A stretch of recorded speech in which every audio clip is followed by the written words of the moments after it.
Bonjour à tous et bienvenue pour le chapitre 42 de Voyage au centre de la Terre de Jules Verne. C'est parti. Je suppose qu'il devait être alors 10 heures du soir. Le premier de mes sens qui fonctionna après ce dernier assaut fut le sens de l'ouïe. J'entendis presque aussitôt, car ce fut acte d'audition véritable. J'entendis le silence se faire dans la galerie et succéder à ces mugissements qui depuis de longues heures remplissaient mon oreille. Enfin ces paroles de mon oncle m'arrivèrent comme un murmure. Nous montons. Que voulez-vous dire, m'écriai-je. Oui, nous montons, nous montons. J'étendis le bras, je touchai la muraille, ma main fut mise en sang. Nous remontions avec une extrême rapidité. La torche, s'écria le professeur. Hans, non sans difficulté, parvint à l'allumer, et la flamme se maintenant de bas en haut, malgré le mouvement ascensionnel, jeta assez de clarté pour éclairer toute la scène. C'est bien ce que je pensais, dit mon oncle. Nous sommes dans un puits étroit qui n'a pas 4 toises de diamètre. L'eau arrivée au fond du gouffre prend son niveau et nous remonte avec elle. Où, je l'ignore, mais il faut se tenir prêt à tout événement. Nous montons à une vitesse que j'évalue à 2 toises par seconde, soit 120 toises par minute, ou plus de 3 lieues et demie à l'heure. De ce train-là, on fait du chemin. Oui, si rien ne nous arrête, si ce puits a une issue, mais s'il est bouché, si l'air se comprime peu à peu sous la pression de la colonne d'eau, si nous allons être écrasés. Axel, répondit le professeur avec un grand calme, la situation est presque désespérée, mais il y a quelques chances de salut, et ce sont celles-là que j'examine.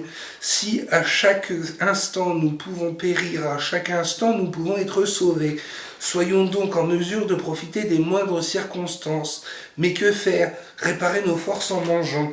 À ces mots, je regardai mon oncle d'un air hagard, ce que je n'avais pas voulu avouer. Il fallait enfin le dire. Manger, répétai-je? Oui, sans retard. Le professeur ajouta quelques mots en danois. Hans se secoua la tête. Quoi, s'écria mon oncle, nos provisions sont perdues? Oui, voilà ce qui reste de vivre. Un morceau de viande sèche pour nous trois. Mon oncle me regardait sans vouloir comprendre mes paroles. Eh bien, dis-je, croyez-vous encore que nous puissions être sauvés? Ma demande n'obtint aucune réponse. Une heure se passa, je commençais à éprouver une faim violente. Mes compagnons souffraient aussi, et pas un de nous n'osait toucher à ce misérable reste d'aliments. Cependant, nous montions toujours avec une extrême rapidité.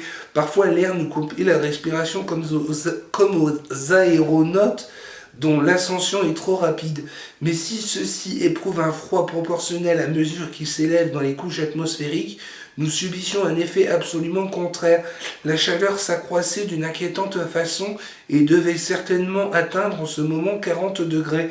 Que signifiait un pareil changement? Jusqu'alors, les faits avaient donné raison aux théories de Davy et Lindenbrock.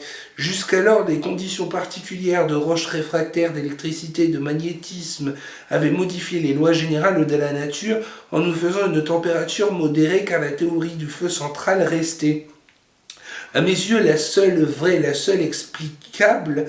Allions-nous revenir à un milieu où ces phénomènes s'accomplissaient dans toute leur rigueur et dans lesquels la chaleur réduisait les roches à un complet état de fusion? Je le craignais, et je dis au professeur, si nous ne sommes pas noyés ou brisés, si nous ne mourons pas de faim, il nous reste toujours la chance d'être brûlés vifs.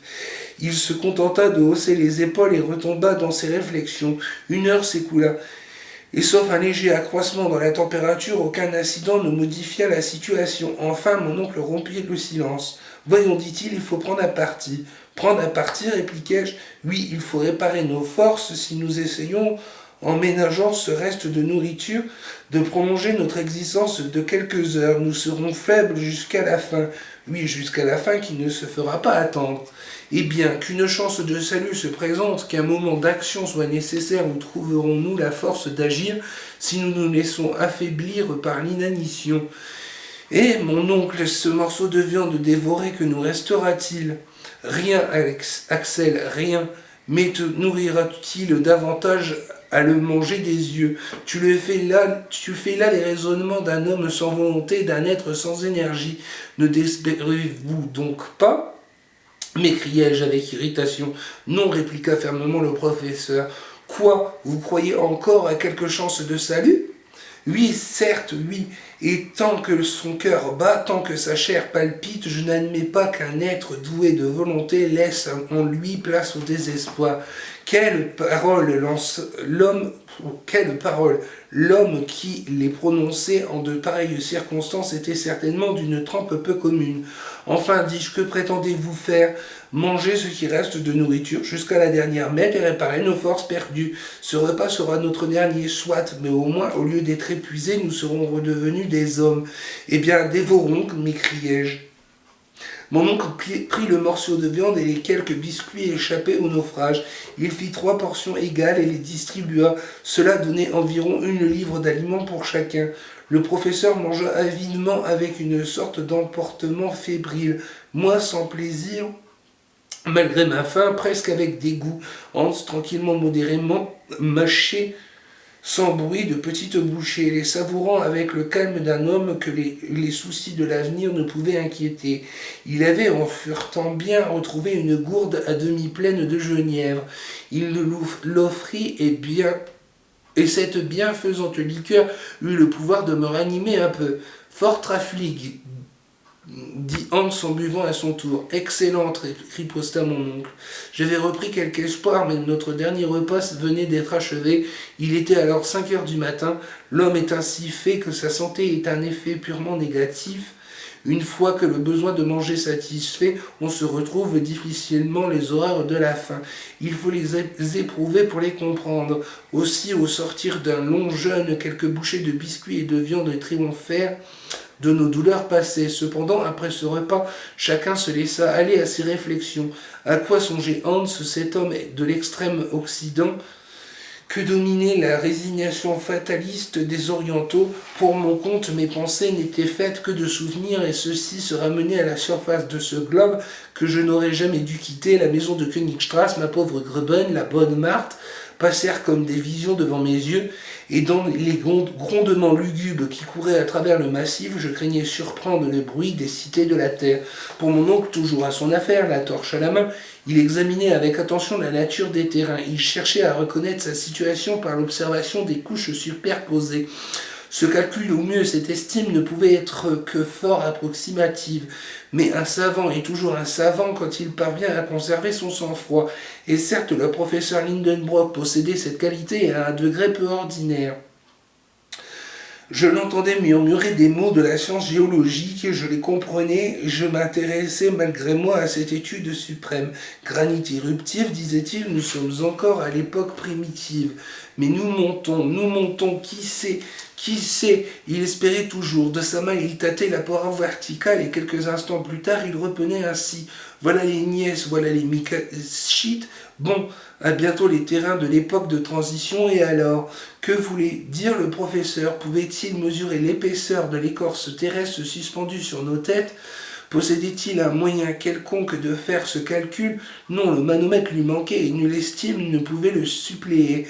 Cependant, la température s'accroissait dans une forte proportion et je me sentais baigné au milieu d'une atmosphère brûlante. Je ne pouvais la comparer qu'à la chaleur renvoyée par les fourneaux d'une fonderie à l'heure d'écouler.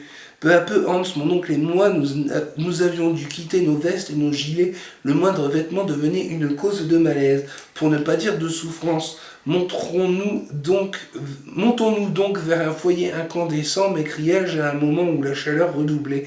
Non, répondit mon oncle, c'est impossible, c'est impossible. Cependant, dis-je en tâtant la paroi, cette muraille est brûlante. Au moment où je prononçais ces paroles, ma main ayant effleuré l'eau, je dus la retirer au plus vite. L'eau est brûlante, m'écriai-je.